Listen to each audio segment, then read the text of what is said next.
Let me see. Really, do we have to go that far? Here we go. Do I look ridiculous? Take me seriously.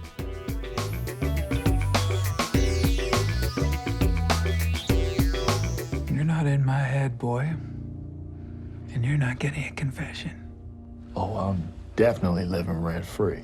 Can you share with us a memorable moment from the series that lives rent-free in your head? Okay, go ahead. And there's one scene between Samson and Cross where they challenge each other and they say some words that are a little bit tough and one might not be able to really come back from. We don't know what's going to happen with these guys after this moment. It's a huge moment. You know what you keep saying, family? Family, family, family. What you think because my kids call you Uncle John and make you family? No.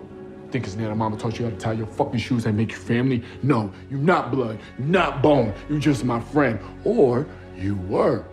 Now you're just somebody I used to work with. Man, when I saw it, I jumped up out of my seat because I was like, yes, this is life. And Isaiah and Aldis did such a great job that we actually had members of the crew who were crying. Because it was an emotional roller coaster for them, even though they knew it was just a scene. What Ben is actually saying is that he was crying.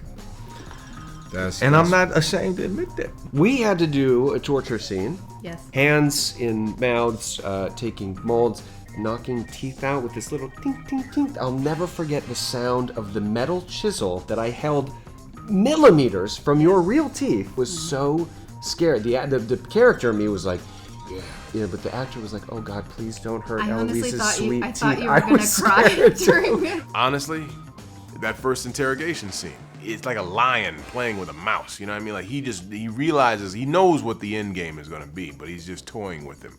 So that moment definitely lives rent-free in my head. Read nothing. Alex Cross is driven by obsession to protect his family. Do you have a current personal obsession? Right now, my biggest obsession is my daughter. Love my daughter to death.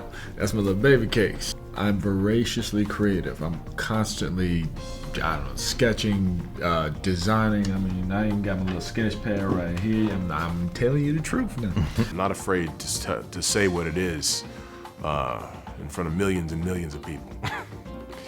I am obsessed with boba tea. They used to call me the Boba King.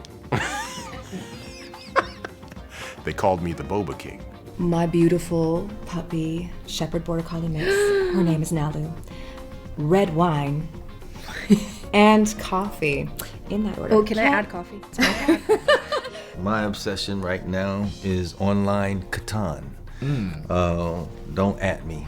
No, at him. Don't tell him where to find you, bro. Don't go online and challenge me in Catan unless you're ready to get your feelings hurt. All right. Because I've been doing it too much. I know what I'm doing. I will take the whole island. I will take the whole island. Chapstick? Really?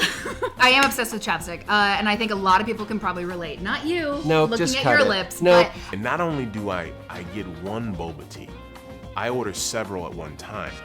Maybe you like the original boba tea, or maybe you like something, that's like passion fruit, or a peach tea, or an oolong. You can't just try one. You have to be able to try each one. Were there any twists and turns in the script that I was surprised by when I read it? I'm gonna tell you something. About this man over here. Yeah. He'll hit you with a script, and then he will redact certain parts of the script so that you won't see it or know it until you step on set. I was surprised almost every single week. And okay, so the truth is, I like to write these twists in there, and then I like to redact, and sometimes it's really just to amuse myself. There is a moment in the show where I can't even tell this because I'm gonna give it away. There's a moment in the show where something happens that changes the trajectory of what's going on that none of us I mean, none of us on the cast knew about. Then we got to the table read, and we weren't allowed to open our scripts until the moment, and then we read the scene live, and that was shocking.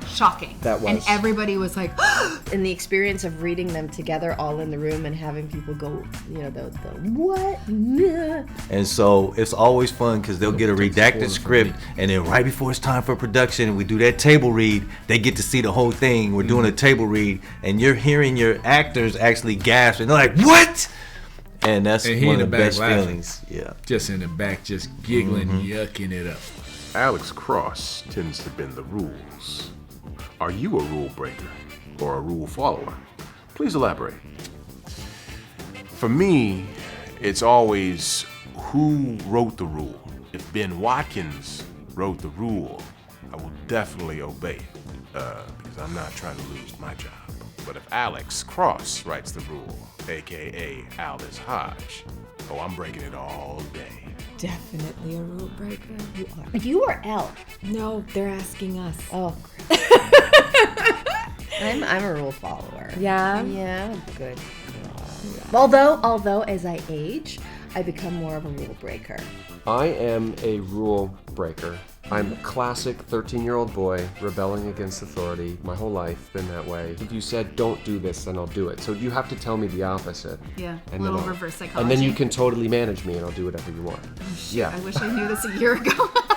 You would have, and then you would have known the secrets.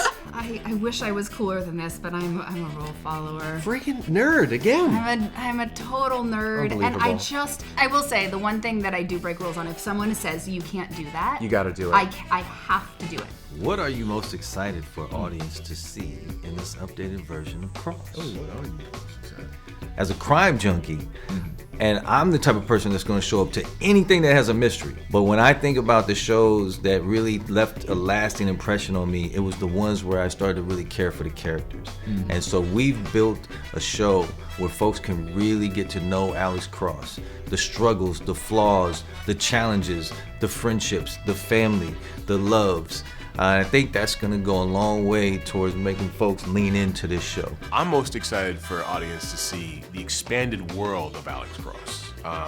You get a lot in the books, but I think our series really fleshes out the universe of Alex Cross. And when fans see that, I think they're really going to come to love it. I'm excited for them to see the new characters. I'm excited for them to see how this new world that we've created, and Aldis's take on a very famous character. Plus, there's some really good music. Plus, it's dope and fun, and it's a thriller, and there's cat and mouse stuff, and my character is a little crazy. So check us out.